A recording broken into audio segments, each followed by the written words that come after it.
Pessoal, boa noite a todos. É, ah, Vou dar início aqui à defesa de dissertação de Renato Medeiros de Farias, intitulada O Poema em Cena e o Teatro Íntimo, a construção da pedagogia da intimidade.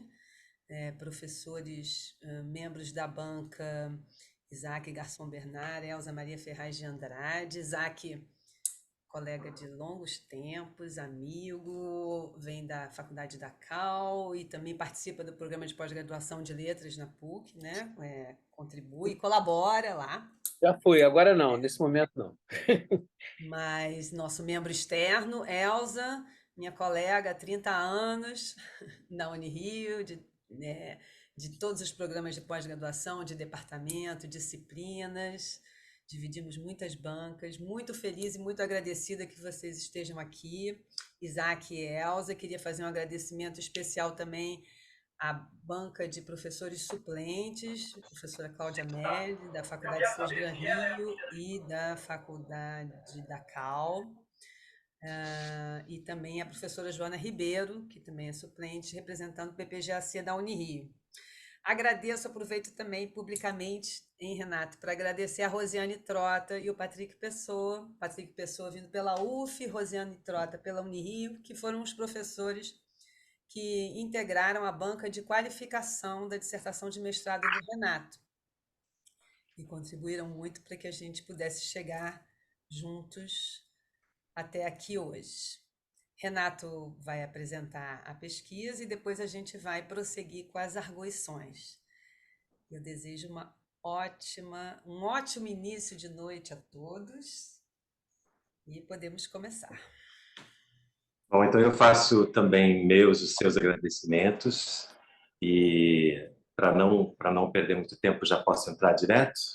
Como você quiser. Então vamos lá. O poema em cena e o teatro íntimo, a construção da pedagogia da intimidade.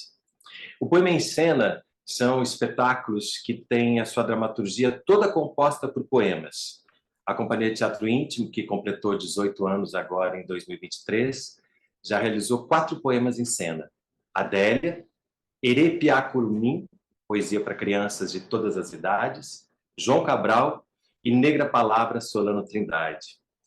E esses poemas em cena, eles surgiram numa homenagem e numa busca de diálogo com Aderbal Freire Filho, o grande mestre Aderbal, que nos deixou recentemente, que criou o termo romance em cena, a partir da adaptação de romances que ele fez 3 romances em cena. Então é uma homenagem e uma tentativa de seguir dialogando com essa proposta tão incrível que ele trouxe e que foi de muita ajuda para entender como é que essas adaptações de uma linguagem, como ele diz, da água da literatura para o vinho do teatro, como é que elas acontecem.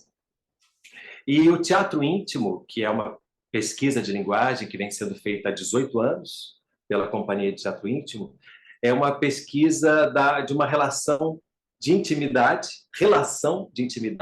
que busca construir um vínculo com o espectador.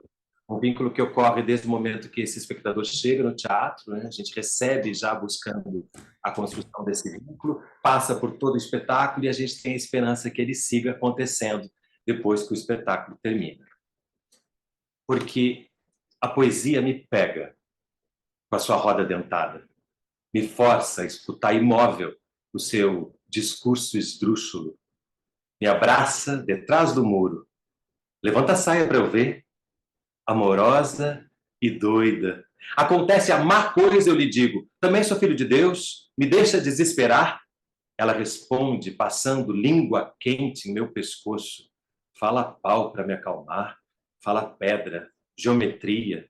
Se descuida e fica meiga, aproveito para me safar. Eu corro, ela corre mais, eu grito, ela grita mais, 7 demônios mais forte.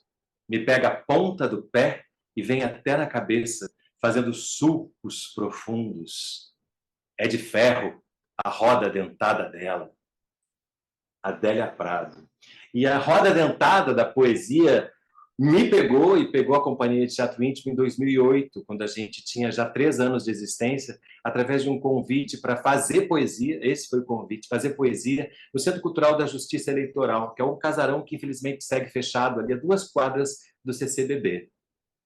Por isso que eu digo que a Daniela Camargo, que está aqui, foi responsável, que foi através dela que aconteceu esse convite. E aí a poesia apareceu para a gente e a gente foi se debruçando sobre grandes poetas do século XX para realizar o que a gente chamou na época de degustações poéticas. Eram espetáculos de 40 minutos a partir da obra desses poetas e que, no princípio, eram espetáculos semanais e gratuitos. Então, no princípio, o Centro Cultural estava abrindo, tinha umas 6 pessoas na plateia, e ao longo dos 2 anos de ocupação, a gente teve 200 pessoas nos acompanhando semanalmente, e a gente os chama carinhosamente dos espectadores íntimos. Então, esse encontro com essas pessoas ali no centro do Rio de Janeiro, um espetáculo gratuito, a gente foi começando a se aproximar daqueles espectadores, e nas conversas, a gente foi percebendo o quanto eles, antes de entrar em contato com os nossos espetáculos, eles achavam que a poesia era uma coisa distante. Não era para eles. Não era para as pessoas que eles chamavam de pessoas comuns, eram para as pessoas acadêmicas, para os intelectuais, para os ilustrados. E, ao longo do tempo, o fato deles entrarem em contato com o nosso trabalho foi fazendo com que eles percebessem que a poesia era também algo que todos eles podiam acessar.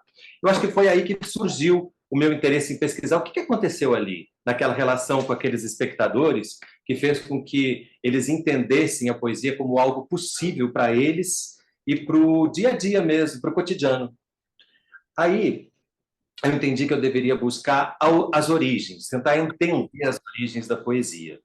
E a poesia recusa qualquer noção estanque de origem. Eu achei tão linda essa frase, que é do Guilherme Gontijo Flores, que no momento que você vai buscar a origem da poesia, ela sempre se desloca para mais atrás, se desloca para mais atrás, você nunca consegue pegar.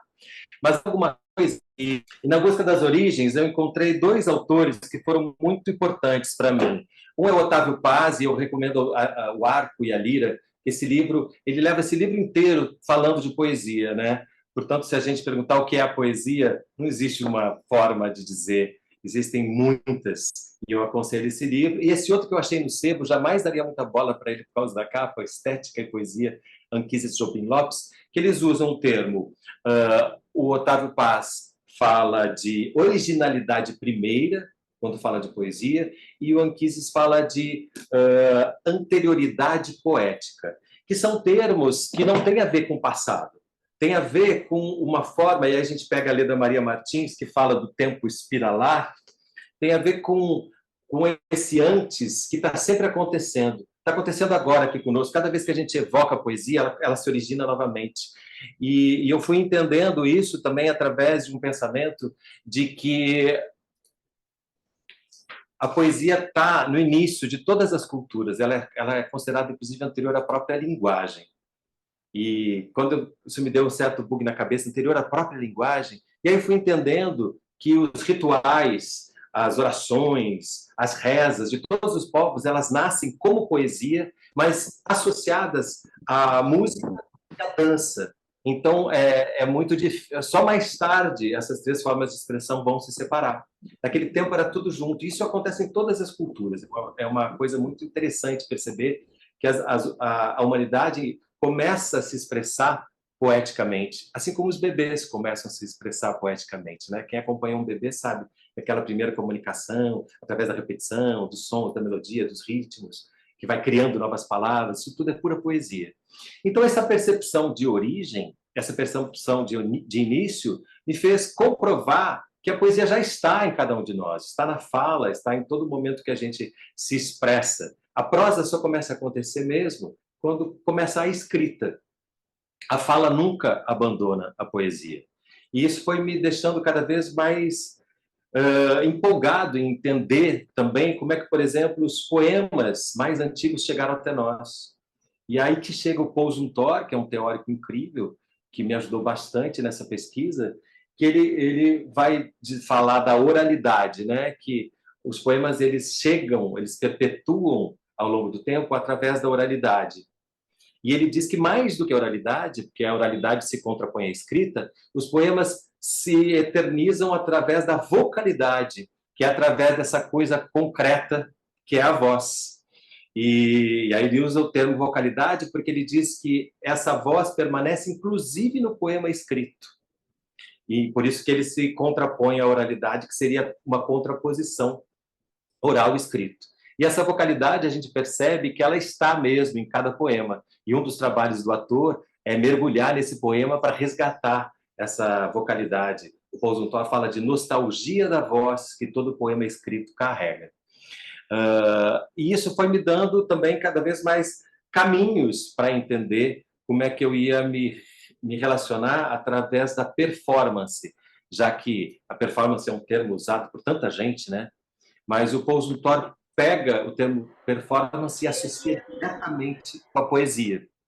E isso me deu também uma base para pensar o poema em cena. E a poesia vai sendo a forma de se expressar, tanto oral quanto da forma, tanto oralmente quanto da forma escrita, durante muito tempo. A prosa vai acontecer só bem mais tarde, quando a escrita surge, e no final do século XVII, início do século XVIII, surge um fenômeno chamado romantismo, que impacta diretamente essa poesia, que até então era uma poesia ligada ao corpo, era uma poesia ligada à expressão, à vocalidade, à performance. E com a escrita e com o surgimento desse romantismo, ela passa a ser uma coisa mais associada à emoção, né? Essa coisa amorosa que a gente fala. E é importante dizer isso, porque esse curto espaço de tempo do romantismo até aqui, moldou a nossa compreensão de poesia. Enquanto ao longo da história ela foi completamente diferente. E é interessante perceber que essa poesia que foi se distanciando do corpo, essa poesia que foi se elitizando e que foi chegando no ápice nesse período romântico, é a poesia que desembarca no Brasil junto com as caravelas. É a poesia que o colonizador traz para cá e diz que é a poesia oficial, ignorando toda uma poética pajé que já vinha acontecendo nos povos indígenas e tentando sufocar a poesia que vinha dos povos que foram trazidos, sequestrados de África. Então, toda a poesia não branca ela foi sendo expelida do que a gente vem chamando de poesia oficial, mas nunca deixou de ocorrer. Essas poesias sempre aconteceram ao mesmo tempo, como acontecem até hoje. Mas a poesia brasileira oficial, durante muito tempo, ela foi masculina e branca, convivendo, claro, com as formas populares, né, de como as festas brasileiras, o samba, a própria música popular, a poesia sempre esteve presente ali. O que faz a gente questionar até quando alguém diz, né, o brasileiro não gosta de poesia ou não conhece poesia. Toda pessoa que já ouviu uma canção de Cartola e se emocionou com poesia, conhece poesia, Caetano, né, vários, tantos outros. Chico, né, não é à toa que a gente já teve um Nobel de Literatura poeta, compositor, né, cancioneiro, letrista, e espero que a gente tenha outros. Ao longo do tempo, a gente foi... Vou dar um salto rápido, porque é muita coisa, né? A gente chega na metade do século passado, onde essa elitização começa a ser questionada. Aqui no Rio, a gente tem muito fortemente o 120.000, que começa a buscar uma coloquialidade para essa poesia. E no início do século XXI, a gente tem em São Paulo, sobretudo, os saraus da periferia, Sérgio Vaz, uma figura fundamental à frente. E mais tarde chegou o slam, com uma poeta negra chamada Roberta Estrela d'Alva. Esses fenômenos eles foram todos buscando reaproximar a poesia do corpo, trazer essa vocalidade em performance de uma forma diferente daquela dos saraus que vieram com os portugueses, onde tudo era solene. Então, era uma poesia que buscava muito mais passar pelos afetos e pelo corpo para ser dita para alguém. E tem um verbo que é uma coisa que é muito curiosa, que as pessoas acham até que eu exagero um pouco, que eu digo que eu fiz toda essa dissertação para combater o verbo declamar. Porque a declamação, ela também afasta as pessoas da poesia, mas ela teve um sentido histórico. Nesse período que eu falei, em que ela foi se perpetuando através da oralidade, ou mais precisamente da vocalidade, as pessoas precisavam muito da memória e da improvisação. Dois recursos humanos que permitiram que esses poemas sobrevivessem ao longo do tempo. porque você não tinha como escrever. Então, você ouvia um poema, você tinha que memorizar. E para memorizar, era mais fácil fazer os gestos grandiloquentes. Então, no céu, o amor, a mão ia para o coração, as rimas eram marcadas. Isso tudo era uma forma de auxiliar na memorização. Só que hoje a gente não precisa mais disso. Então, eu sempre proponho que a gente não use esse verbo declamar, que ele é uma das compreensões que as pessoas têm sobre como dizer poesia, que acaba colocando elas num lugar especial e tira essa horizontalidade, que é a base de toda a pesquisa do teatro íntimo e que é a base do poema em cena que a gente propõe. Falando em teatro íntimo, a gente chama de linguagem, talvez seja um pouco de pretensão, mas que é a linguagem a partir da qual os poemas em cena acontecem. Ao longo dos 18 anos, a gente foi entendendo que o teatro íntimo ocorre através de 4 verbos táticos e um verbo estratégico. Isso vem do Muniz Sodré, que propõe nas estratégias sensíveis essa diferenciação dos verbos e nos permitiu entender mesmo que a gente usava a forma de receber, de se aproximar, de olhar e de servir alguma coisa para a plateia como verbos táticos para afetar e ser afetado, que seria o nosso verbo estratégico.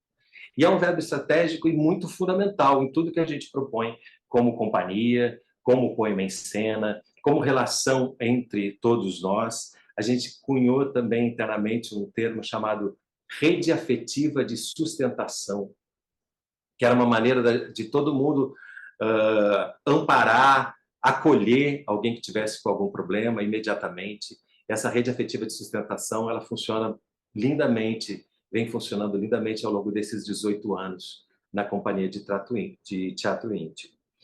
E o afeto também se transformou numa categoria de análise, porque antigamente eu acho que havia um certo preconceito da academia em usar o afeto com essa importância. Agora, felizmente, eu acho que isso não acontece mais. E existem muitas pessoas que trazem o afeto e colocam o afeto como balizador da sua crítica, seja literária, seja o cinema. O Denilson, que é um professor da UFRJ, usa muito esse termo de afeto para falar do cinema. E a literatura também tem um livrinho de uma argentina, que é bom falar do que é bom, que é bom na Argentina nesse momento que a Argentina está tão machucada, né? Que é esse livrinho aqui, Poesia e Escolhas Afetivas, da Luciana de Leone. Esse outro aqui, do Denilson Lopes, Afetos, Relações e Encontros. Todos esses livros vão deixando a gente mais corajoso para falar de afeto. E, sobretudo, esse do Vladimir Safatli, O Circuito dos Afetos. Porque ele fala também que o afeto é político, porque todo corpo é político. E o afeto acabou sendo a nossa principal categoria de compreensão dessa estética. Esse afeto ele rege os atores na hora de escolher os poemas que vão compor o roteiro do poema em cena. O ator só diz em cena poemas que os afetaram e, ao mesmo tempo, esse afeto que faz com que a relação dos atores com o diretor aconteça na sala de aula é a mesma relação de afeto que está... Eu acho que caiu não, né? É a mesma relação de afeto que ocorre entre os atores em cena e que a gente tem o desejo de que ela siga acontecendo entre os atores e os espectadores. Esse afeto é a base desse vínculo que compõe o teatro íntimo, que vai ser a linguagem fundamental do poema em cena.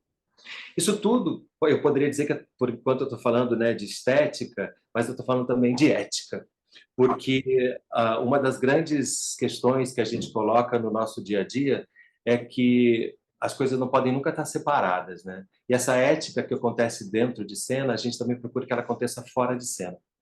Uma das grandes formas, eu acho que aí a gente já está falando de pedagogia, uma das grandes formas de acontecer essas relações é negando qualquer forma de invisibilização de certas pessoas que acontecem no nosso cotidiano. Então, é fundamental para a gente fazer o nosso teatro, que a gente, ao chegar no lugar, a gente leve essas relações afetivas para as pessoas que geralmente são invisibilizadas. As pessoas da limpeza, as pessoas da administração, do cafezinho, da segurança. A gente busca criar um vínculo antes de pensar e entrar em cena com todas essas pessoas. E isso é uma ética que faz com que os nossos teatros também sejam políticos.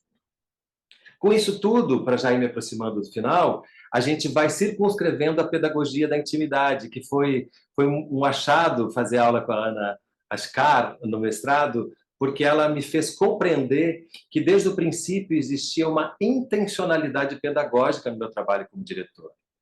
Que desde o princípio, como os meus atores eram muito jovens, eu também era, muitos ainda não tinham uma formação completa, se é que essa formação se completa em algum dia. Então, eu tive a preocupação de trazer do meu ofício de professor várias provocações que acabaram resultando numa pedagogia interna mesmo. Muitos trabalhos, muitos projetos que a gente fez, inclusive nem iam a público. Eles serviam para a gente experimentar o ator como figura central da criação sempre, essa horizontalidade, né? O nosso trabalho não trabalha com quarta parede, esse afeto norteador das relações, e a gente foi entendendo o que era esse teatro íntimo a partir dessa pedagogia interna. Sempre, acho que a pedagogia da intimidade, ela sempre vai falar de escolhas afetivas, sejam essas escolhas em todas essas relações que eu mencionei anteriormente, e, sobretudo, quando a gente pensa em poema, as escolhas afetivas do ator e das poesias que vai dizer. E aí eu trago duas pedagogias que eu acho que me ajudam a embasar, que seria a pedagogia do dizer, do Elie Bajar, que é esse livro pequenininho aqui, que me deu bastante segurança para defender que a gente não declama, a gente diz as poesias, porque ele fala, né, ele separa a leitura em voz alta da leitura em voz alta para o outro, e vai buscar no teatro como embasar a pedagogia do dizer dele, porque esse outro precisa ser levado em conta. Então é diferente de uma leitura em voz alta para si mesmo. Por isso ele diz que a gente diz a poesia para o outro. E um professor do ensino médio aqui do Rio de Janeiro, chamado Germano Prado, que foi uma descoberta, ele propõe a pedagogia da singularidade. E uma coisa que eu abro a dissertação falando é como que o teatro permitiu que eu encontrasse a minha singularidade e como a gente, através disso, busca uma singularidade em todas as relações. A singularidade e o afeto estão juntos, nas relações. A intimidade está nas relações. E essa singularidade importa que a gente perceba o outro, seu universo, a sua forma de escuta. Então, a fala tem que ser sempre adequada para aquela escuta. Ela nunca é uma fala uniforme para um elenco. Assim como ele diz que ele nunca fala da mesma maneira para uma sala de alunos. Cada um precisa de uma forma específica de fala para que seja contemplada na sua forma específica de escutar. E aí a gente foi delineando essa pedagogia da intimidade e foi entendendo os critérios que nos levaram a levar o poema em cena, para a cena. E uma grande proposta assim de palavra que eu acho que eu trago na dissertação é nomear a palavra íntima, porque ela é uma palavra que não é só dramática, ela não é só épica, ela não é só lírica, aliás, não é nenhuma dessas palavras, por mais que contenha elemento de todas elas, mas ela é uma palavra completa, concreta, dita pelo ator sem personagem e que traz em si essa busca de horizontalidade para que um poema seja dito através do afeto de quem o decorou, trouxe para o coração, olha eu fazendo os gestos da declamação aqui, ó. E que vai se completar com essa relação com aquele espectador singular também. Então, a pedagogia da singularidade ela é muito importante para que a gente entenda o que é o teatro íntimo e o que é o poema em cena. Isso tudo, chegando já às considerações finais, me trouxe uma grande surpresa, né? Quando a Ana foi me instigando. As considerações finais elas são muito difíceis, né? E aí eu peguei agarrei uma possibilidade a partir de um privilégio também de ser o diretor artístico do Complexo Negra Palavra. A Companhia de Teatro Íntimo tem 18 anos, o Complexo Negra Palavra tem 4 anos. 4 anos fazendo o espetáculo Negra Palavra Solano Trindade. Eu nunca tive essa conversa tão detalhada com os atores do Complexo Negra Palavra. E pensei em fazer uma entrevista com eles, para colocá-los no trabalho, assim como toda a parte do teatro íntimo é compartilhada com a fala dos atores, eu pensei que as considerações finais poderiam ser compartilhadas com os atores do Complexo Negra Palavra. E foi muito lindo, porque eles traziam os termos, eles falavam sem nenhuma preparação prévia sobre tudo aquilo que a gente vinha pesquisando há 18 anos da Companhia de Teatro Íntimo. Isso me deixou muito feliz e me fez perceber que a pedagogia da intimidade já estava acontecendo, mesmo sem eu dar por isso naquele momento. E aí, para encerrar mesmo, isso tudo visa, aí eu trago Edgar Morin, que é um cara muito interessante que fala sobre o estado prosaico e o estado poético, isso tudo visa trazer o estado poético para as pessoas que estão envolvidas naquela encenação. Antigamente, lá nas origens, como eu mencionei, o estado prosaico e o estado poético eram uma coisa só. Com o tempo, eles foram se separando. E a gente tem o desejo de reaproximar, de recolocar aquelas pessoas, e nós também que estamos fazendo, no seu estado poético. E o Negra Palavra, Solano Trindade, não pode deixar de acontecer sem que eu traga um pouco de Solano, porque ele diz que amar é uma constante em mim. Tive o passado firmado no amor, o meu presente é uma afirmação de amor, o meu futuro será baseado no amor. Nunca amei as coisas, não amo as coisas, não amarei as coisas. O ser humano é minha bandeira, esta é minha arte. Outras vezes cantei, não espero ser amado, o que me interessa é amar. Amar com intensidade, invariavelmente. Meu amor não está limitado ao tempo e ao espaço, tem um sentido estético, é eterno. É mais que um beijo, é mais que uma cópula, é mais que um desejo, é uma vontade permanente de amar. Foi o canto da minha adolescência, foi a música da minha felicidade, é o ritmo da minha velhice. Solano Trindade.